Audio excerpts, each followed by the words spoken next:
કાર્યકર સુવર્ણ મહોત્સવ નજીક આવી રહ્યો છે અને આપણા બધાના અંતરમાં એક જિજ્ઞાસા છે કે કેવો ઉજવાશે આ કાર્યકર સુવર્ણ મહોત્સવ. તો એક લાઈનમાં કહું તો જેવા ભવ્ય અને દિવ્ય આપણા કાર્યકરો છે એવો જ ભવ્ય અને દિવ્ય આ કાર્યકર સુવર્ણ મહોત્સવ ઉજવાશે.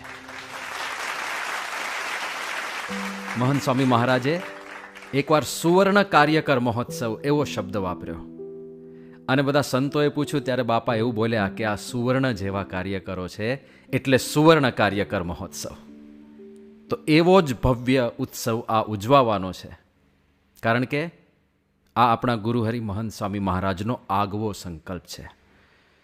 પ્રમુખ સ્વામી મહારાજનો શતાબ્દી મહોત્સવ આપણે ધામધૂમથી ઉજવ્યો. હવે 2021માં એ ઉજવવાનો હતો, પણ કોરોનાને લીધે આપણે 2022માં ઉજવવાનો થયો. પણ એકચ્યુઅલી કાર્યકર સુવર્ણ મહોત્સવ 2022માં આવતો હતો. આ શેનો મહોત્સવ છે? આમ જોઈએ તો કાર્યકરો તો શાસ્ત્રીજી મહારાજના વખતમાં પણ હતા, કારણ કે સ્વયંસેવકો તો હતા જ. યોગીજી મહારાજના વખતમાં પણ મંડળના પ્રમુખો હતા, વિવિધ સેવાઓમાં હરિભક્તો જોડાતા હતા, તો કાર્યકરો તો હતા જ. પણ પ્રમુખ સ્વામી મહારાજે 1972ની અંદર પ્રથમ વખત મધ્યસ્થ કાર્યાલયની સ્થાપના કરી અને બધા કાર્યકરોને રજિસ્ટર્ડ કરીને એક ઓફિશિયલ વ્યવસ્થા તંત્ર ઊભું કર્યું અને નિયમિત રીતે આ બધા કાર્યકરો પોતપોતાનું ઉત્તરદાયિત્વ નિભાવે અને જે તે મંડળની જે જવાબદારીઓ એમને સોંપવામાં આવી હોય એ બધી સારામાં સારી રીતે એ લોકો બજાવે. તો આ આખું જે વ્યવસ્થા તંત્ર, આખું માળખું જે ઊભું થયું 1972માં, એનો આ સુવર્ણ મહોત્સવ છે. એટલે 2022માં સુવર્ણ મહોત્સવ આવે ત્યારે તો શતાબ્દી થયો. તો પછી આ સુવર્ણ મહોત્સવનું શું કરવું એ બધા વરિષ્ઠ સંતોના અંતરમાં દ્વિધા હતી કે સાધારણ રીતે આપણી જે સભાઓ થતી હોય, અઠવાડિક સભાઓ, એમાં ઉજવી લેવો કે પછી ભવ્ય મહોત્સવ કરવો. અને જ્યારે મહંત સ્વામી મહારાજને પૂછવામાં આવ્યું ત્યારે સ્વામી બાપાએ કહ્યું કે કાર્યકરોનું સમર્પણ એટલું બધું છે કે આ મહોત્સવ તો આપણે ધામધૂમથી જ ઉજવવાનો હોય અને સાધારણ રીતે ના ઉજવાય. એટલે આ એમનો આગવો સંકલ્પ છે અને એમનો ઉત્સાહ તમે જુઓ. આખા વર્ષ દરમિયાન નિરંતર જાણે મહંત સ્વામી મહારાજ આ કાર્યકરોને જ સંભાળતા હોય. અબુધાબીની અંદર 14મી ફેબ્રુઆરીએ પ્રાણ પ્રતિષ્ઠા મહોત્સવ સંપન્ન થવાનો હતો. એના આગલે દિવસે વિચાર કરો વાતાવરણ કેવું હોય. યજ્ઞ સંપન્ન થયો છે અને ચારે બાજુ બધી તૈયારીઓ ચાલી રહી છે. બીજે દિવસે આટલી મોટી ઇવેન્ટ છે, આખી દુનિયાની નજર જે પ્રતિષ્ઠા મહોત્સવની સામે છે. આખું વિશ્વ જોઈ રહ્યું હતું કે આ એક ઐતિહાસિક કાર્ય સંપન્ન થવાનું છે. અને એની વચ્ચે સ્વામીએ 13મી તારીખે આ કાર્યકર સુવર્ણ મહોત્સવ નિમિત્તે કેવા કેવા આયોજન કરવા, એ બધાનો આખો એક ડિટેલ્ડ પત્ર લાંબો લખ્યો. હવે એમના મનમાં આ જ બધું રમતું હતું. એમને વાતાવરણની કોઈ અસર જ ના થાય. 14મી ફેબ્રુઆરી સવારે અબુધાબી મંદિરનો પ્રાણ પ્રતિષ્ઠા મહોત્સવ સ્વામીશ્રીના હસ્તે સંપન્ન થયો અને આખા વિશ્વમાં એક જાણે ડંકો વાગી ગયો. ચારે બાજુ આનંદ ઉત્સાહનો માહોલ હતો. બધા જય જયકાર કરી રહ્યા હતા, મહંત સ્વામી મહારાજને વંદન કરી રહ્યા હતા કે આટલું મોટું યુગવર્તી કાર્ય સંપન્ન થયું. અને સાંજે પ્રધાનમંત્રી નરેન્દ્ર મોદીજી ત્યાં પધારવાના હતા અને એમના હસ્તે આ મંદિરનો લોકાર્પણ સમારોહ હતો. હવે કેટલો બિઝી કાર્યક્રમ હોય એ દિવસનો, પણ એની વચ્ચે બાપાએ કાર્યકરોને ફરીથી યાદ કર્યા. 14મી તારીખે બપોરે પોતાના આરામના સમયને ઠેલીને સ્વામી બાપાએ કહ્યું કે આપણે કાર્યકરો ઉપર એક પત્ર લખવો છે. અને સ્વામીએ કાર્યકરોને યાદ કરીને એક અદ્ભુત પત્ર લખ્યો અને એમાં સ્વામી બાપા એવું લખે છે કે તમારા બધાયનું મન અબુધાબીમાં છે, પણ મારું મન તમારા બધાયની અંદર છે. એટલે આટલા મોટા ઉત્સવની અંદર જ્યારે આખી દુનિયાની નજર મહંત સ્વામી મહારાજ ઉપર છે, આખું વિશ્વ એમને વંદન કરી રહ્યું છે, ત્યારે મહંત સ્વામી મહારાજ બધા કાર્યકરોને સંભાળી રહ્યા છે. હવે આટલો જ્યારે એમના મનમાં ઉમંગ હોય ત્યારે એ મહોત્સવ સાધારણ ક્યાંથી ઉજવાય? ધનુર્માસના વાક્યો લખવાના હોય, એમાં પણ સ્વામીએ વારે વારે કાર્યકરોને યાદ કર્યા. સંતોએ પૂછ્યું કે બાપા, આ કાર્યકરોને કેવી રીતે વધાવવા છે? તો કેવો વિચાર આવ્યો એમને? એમને અણી શુદ્ધ ચોખા પોતે ફોલ્યા એટ ધ એજ ઓફ 91. 91 વર્ષે એમણે જાતે ધ્રુજતા હાથે ચોખા ફોલ્યા. બહુ અઘરું છે. અમે સંતો અહીંયા સારંગપુરમાં ફોલ્યા બાપાની આજ્ઞાથી, તો ખબર પડી કે આ ચોખા ફોલવાનું કાર્ય બહુ શ્રદ્ધાનું કાર્ય છે. પણ સ્વામીએ જાતે ફોલ્યા. બધા સંતોને આ સેવામાં જોડ્યા. સદગુરુ સંતો પણ જોડાયા, વરિષ્ઠ સંતો પણ જોડાયા. અને સ્વામી કે આ જાતે હાથેથી ફોલેલા અણિશુદ્ધ ચોખાથી આપણે આ બધા કાર્યકરોનું અભિવાદન કરવું છે. આનાથી બધા એને વધાવવા છે. આવા એકદમ વિશિષ્ટ વિચારો એમને આવે આ બધા કાર્યકરોનું અભિવાદન કરવાના. દિવ્ય સન્નિધિ પર્વ થયો, એમાં પણ બધા કાર્યકરોને બાપાએ ખૂબ લાભ આપ્યો. અને જ્યારે એની પૂર્ણાહુતિ હતી, સ્વામીએ ખરેખર ખૂબ લાભ આપ્યો હતો કાર્યકરોને. એટલે સંતોએ બાપાને પૂછ્યું કે બાપા આપને સંતોષ થયો ને લાભ આપીને? તો સ્વામી કે ના. બધાને આશ્ચર્ય થયું કે આટલો બધો લાભ મળ્યો છે કાર્યકરો. બધા કાર્યકરો પોતાની જાતને ધન્ય સમજતા હતા કે સ્વામીશ્રીએ 91 વર્ષે આટલો બધો લાભ આપણને આપ્યો. પણ જ્યારે સ્વામીને પૂછ્યું, સ્વામી કે ના, સંતોષ નથી થયો. એટલે સંતોએ પૂછ્યું કે બાપા કઈ વાતની કસર રહી ગઈ? તો સ્વામી કે મારે તો હજુ એક એક કાર્યકરને ભેટવું હતું. તેમના અંતરમાં ભાવના તો આ છે. પછી એક વાક્ય બાપા એ જ દિવસોમાં એવું પણ બોલ્યા હતા, સ્વામી કે આ પગ નથી ચાલતા, બાકી હું એક એક કાર્યકરના ઘરે પધરામણી કરેત. આવો ઉમંગ એમનો. એટલે પછી જ્ઞાનેશ્વર સ્વામીએ ત્યારે વાત કરી બાપાને કે બાપા આપે આવું મનમાં ના રાખવું કે હું કાર્યકરો માટે કંઈ કરી નથી શકતો. તો સ્વામી કે એ તો રહેશે, એ તો મનમાં રહેશે. સ્વામી બાપાના લાડેલા BAPS સંસ્થાના નાના મોટા ભાઈ ભાઈ સર્વે કાર્યકરો,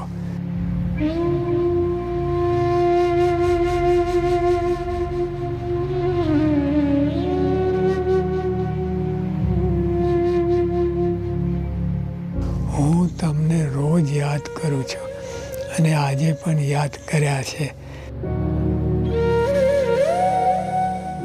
તમારા બધાની સેવા ભૂલાતી જ નથી.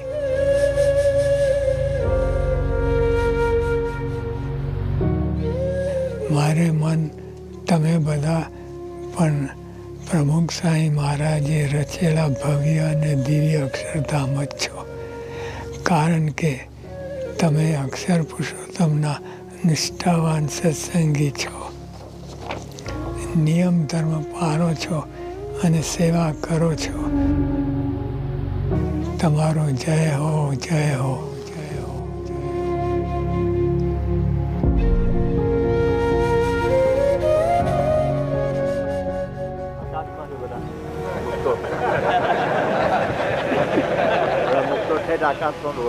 ડૉક્ટર સ્વામી કે આ પહેલી વાર મેં જોયું કે છે. ડૉક્ટર સ્વામી કે આવું જિંદગીમાં પહેલી વાર જોયું કે છે આવું દ્રશ્ય, આટલા બધા એક સાથે. આપને જોઈને શું ભાવ થાય છે?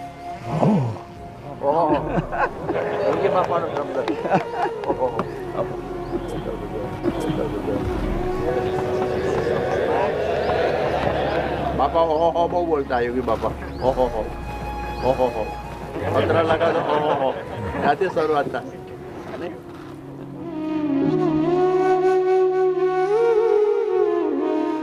તો એમને આટલો બધો પ્રેમ કાર્યકરો પ્રત્યે છે. અને કેમ ના હોય? એમનું સમર્પણ એવું છે. એમનું સમર્પણ ખરેખર આપણને નતમસ્તક કરી દે એવું છે. અને એમના સમર્પણને વધાવવા માટે જ સ્વામી બાપા 2 વખત જય બોલાવે છે. મને લાગે BAPSના ઇતિહાસમાં પ્રથમ વખત કોઈ મહોત્સવ એવો હશે કે જેની જય 2 વખત બોલાય છે. અને એ પણ મહંત સ્વામી મહારાજનું આગવું સંશોધન છે. સ્વામી બાપા આ વખતે જ્યારે બોચાસનમાં બિરાજમાન હતા ત્યારે મધ્યસ્થ કાર્યાલયના સંતો સ્વામી બાપાને મળવા આવ્યા હતા અને કાર્યકર સુવર્ણ મહોત્સવ ઉજવવો કે નહીં એ પૂછવા આવ્યા હતા. ત્યારે સ્વામી આગ્રહપૂર્વક કહ્યું કે આ ઉત્સવ આપણે ઉજવવો જ છે. અને પછી બધા પણ રાજી થયા અને પછી બધાએ એ વખતે પહેલી વાર જઈ એ બોલ્યા અને ત્યાં બોલ્યા કે કાર્યકર સુવર્ણ મહોત્સવની જય. એટલે સ્વામી બાપા જય બોલ્યા અને પછી કીધું કે ફરી વાર બોલો, કાર્યકર સુવર્ણ મહોત્સવની જય.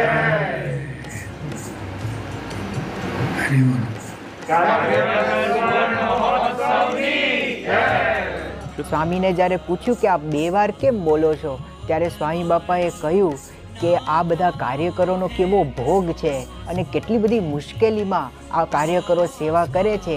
એટલે એ વિચારીને હું આ કાર્યકર સુવર્ણ મહોત્સવની જય એ 2 વાર બોલું છું.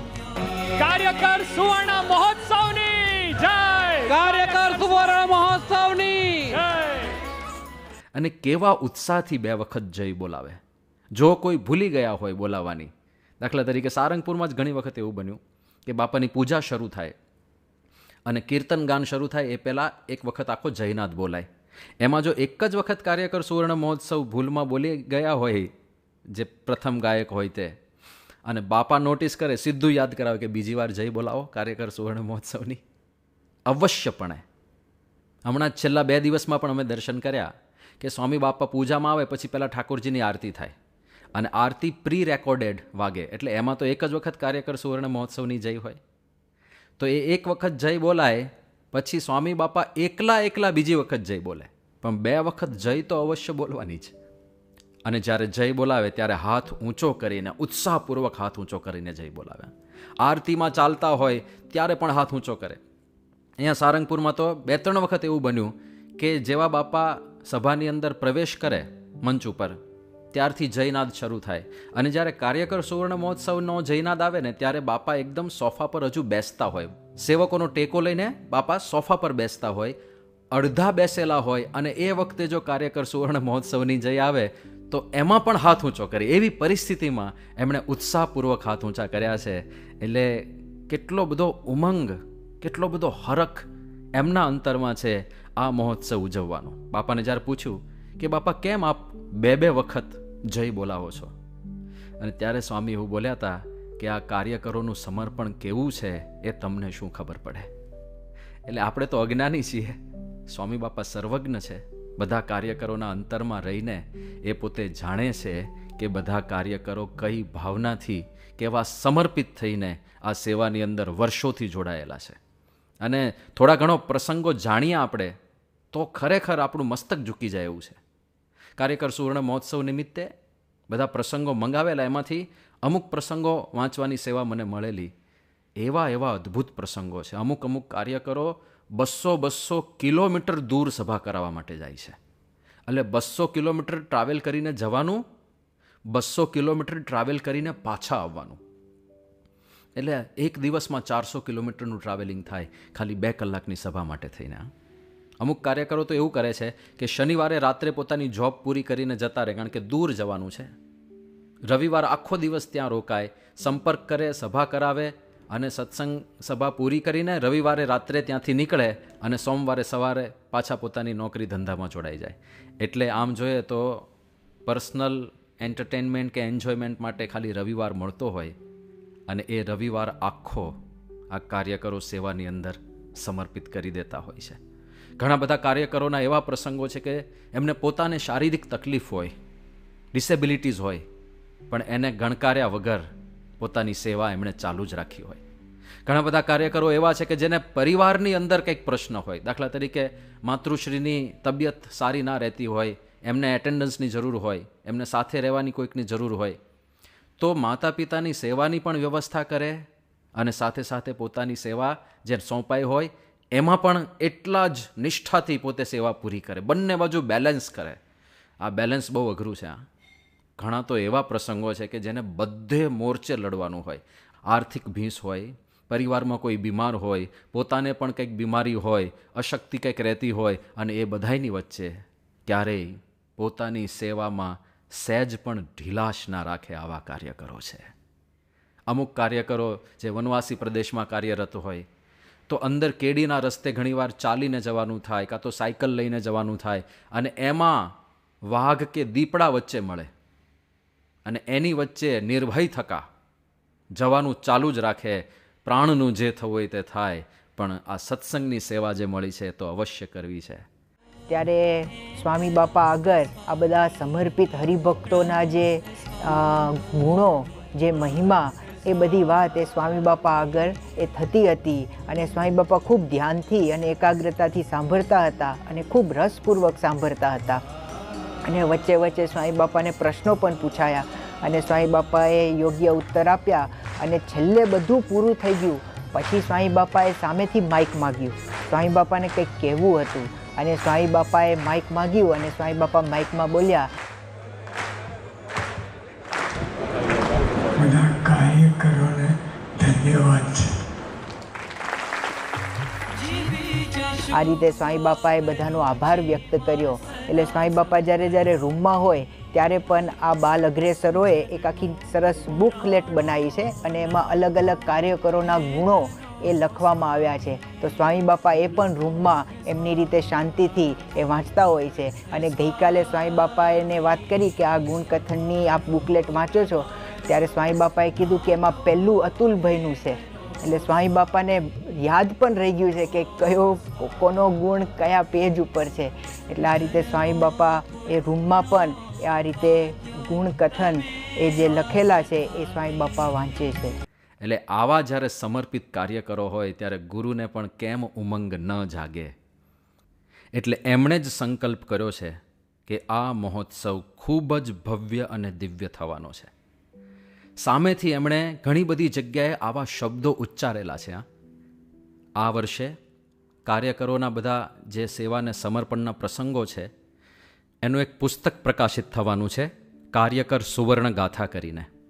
અને એ પુસ્તકના શરૂઆતના જે આશીર્વાદ લખવાના હોય એ જ્યારે પરમ પૂજ્ય સ્વામીશ્રીને લખવા માટે આપ્યા તો સ્વામીશ્રીએ શરૂઆતમાં આશીર્વાદ તો લખ્યા બધા, પછી છેલ્લે બાપા એવું લખે છે કે કાર્યકર સુવર્ણ મહોત્સવ ખૂબ ધામધૂમથી વિના વિઘ્ને સર્વોપરી ઉજવાય તે આશીર્વાદ છે. એમણે આપી દીધા આશીર્વાદ કે વિના વિઘ્ને સર્વોપરી ઉજવવાનો છે. અને પછી સ્વામી કાર્યકરોનો મહિમા સમજવાની વાત લખે છે. બાપા લખે છે કે કાર્યકરો આપણા હાથ પગ છે, તેઓનો મહિમા હૃદયથી સમજીએ તો સાચા અર્થમાં મહોત્સવ ઉજવ્યો ગણાશે. સર્વે કાર્યકરોને આશીર્વાદ છે. તો આપણે બધા આ કાર્યકરોનો મહિમા સમજીએ તો એ સાચો મહોત્સવ છે. અને બીજી જે ધામધૂમની વાત છે એ તો એમણે આશીર્વાદ આપી જ દીધા છે. નૂતન વર્ષના આશીર્વાદ જ્યારે બાપાએ ગોંડલમાં આપ્યા ત્યારે પણ અચાનક, આમ તો નવા વર્ષે બધા હરિભક્તો તને મને ધને સુખી થાય, બધા એના અંતરમાં સુખ શાંતિ રહે, એ બધા આશીર્વાદ દર વર્ષે બાપા આપતા હોય છે. પણ અચાનક સ્વામીએ ત્યારે પણ કાર્યકર સુવર્ણ મહોત્સવને યાદ કર્યો અને મહોત્સવ ધામધૂમથી ઉજવાઈ જાય એવા આશીર્વાદ ત્યારે પણ સ્વામીએ વણી લીધા. એટલે ધામધૂમ તો એમનો આ પ્રબળ સંકલ્પ છે, એટલે થવાની જ છે. હું થોડી મભમમાં જ વાત કરીશ કે કેવો આ ઉત્સવ હશે, કારણ કે અત્યારથી રહસ્ય ઉદ્ઘાટિત ના કરી દેવાનું હોય. પણ સીઈંગ ઇઝ બિલીવિંગ. તમે જ્યારે જોશો ત્યારે જ માનશો એની ભવ્યતા, એની દિવ્યતા વિશે. ટૂંકમાં કહું તો સંસ્થાના ઇતિહાસમાં સ્ટેડિયમમાં આ પ્રકારનો મહોત્સવ પૂર્વે ક્યારેય થયો નથી.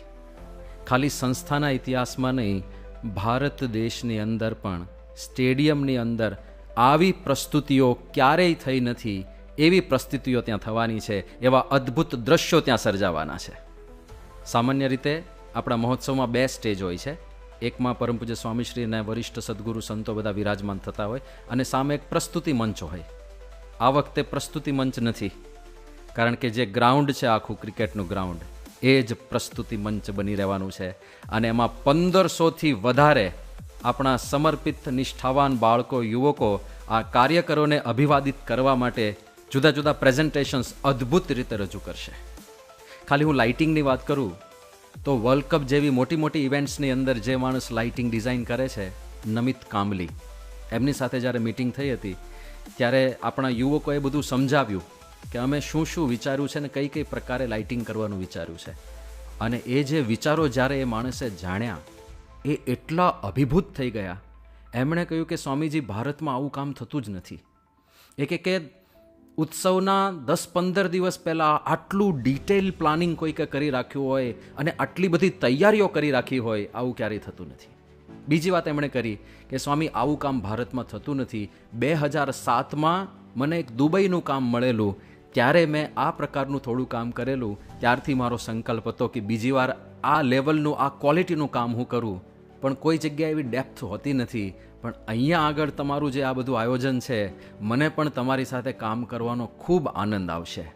તો એવી ધામધૂમ થવાની છે કે આ મહોત્સવના સાક્ષી બનવાનું ચૂકતા નહીં. સ્ટેડિયમમાં તો કેવળ સમર્પિત કાર્યકરોને જ પ્રવેશ પ્રાપ્ત થવાનો છે, પણ ઘરે બેઠા આ મહોત્સવની એક સેકન્ડ પણ આપણે ચૂકીએ નહીં અને આ કાર્યકરોને મનોમન વંદન કરીને આ સુવર્ણ મહોત્સવે ખૂબ ખૂબ અભિવાદન પાઠવીએ.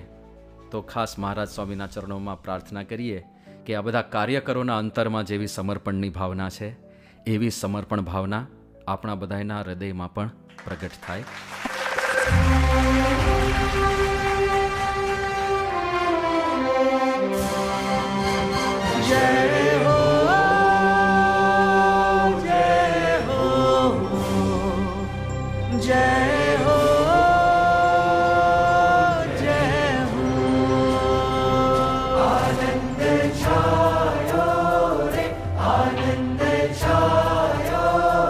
सुवर्ण महोत्सव आंगन आयो रे, आंगन आयो रे. जय हो जय हो जय हो जय हो जय